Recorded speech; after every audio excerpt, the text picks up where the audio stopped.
Hi guys, welcome to episode 27. Now today we're going to talk about a very touchy subject, rape. Originally this video was for those people who said, it won't happen to me, and for those who are too naive to know how dangerous the world is and how much it happens. Some people are so oblivious to the fact that this happens all the time. But now it's not just for that, it's also for the victims themselves. It's to bring awareness in general. I'm going to discuss what exactly rape is, because some people think, okay, well, this thing happened to me. I'm not sure exactly if that was rape. And they wonder and they're scared to tell people about it. So I'm going to discuss what it is. And I'm also going to talk about how it's never your fault. And when you think about rape, you think about someone forcing sex on someone else and them saying no. So is what happened to you rape? Sometimes rape victims have trouble understanding themselves what exactly happened to them. Because during rape, you can experience many things. Although you do not want it, in a lot of cases, victims experience a little bit of sexual pleasure. Because regardless if you want it or not, your sex organs are still your sex organs, and your feel-good spots are still your feel-good spots. That doesn't change. No matter how much emotionally you are against it, your body still reacts physically like an animal. And it's common and confusing for a lot of victims. I mean, underneath it all, we really just are intelligent animals with feelings and emotions. In the animal kingdom, their main goal is to procreate. It's not rape in the animal kingdom because it's just the cycle of how the animals do things. They're like, oh, you're mine. No, you're mine. I mean, animals battle out to see which animal will win so they can be with the girl.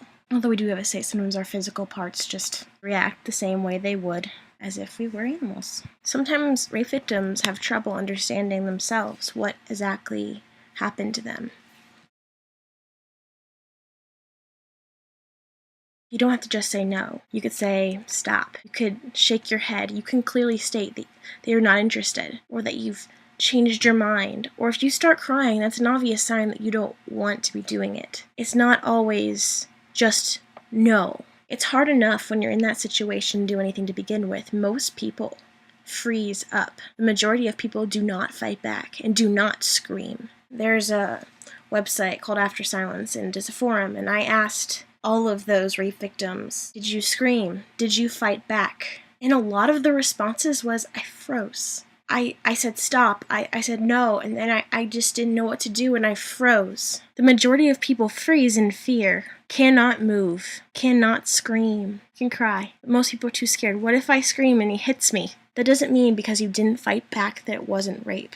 Sometimes rape victims have trouble understanding themselves what exactly happened to them. Websites that you can find refuge in. AfterSilence.org is a forum and a chat room, and you're completely anonymous, and you can tell your story, you can tell all of your things and relate to other people, read other people's stories, and find a way to find some inner peace. I know for years I relied on that website. Finally, I don't need it anymore. RAIN has people there all the time. You can talk to them by calling them, or you can talk to them by messaging them online. It has an emergency hotline. This is a very long and difficult video to make, especially since my personal experience with this topic. It became about 20 minutes at the end, so I decided to split it up into parts. The next section is going to include statistics, my story, and how it changed me. And not only that, but how I am no longer a victim. I'm a survivor, and I am thriving. Listen to my story and see how I came from that to this. And hopefully that will give you a little hope. Thanks for watching.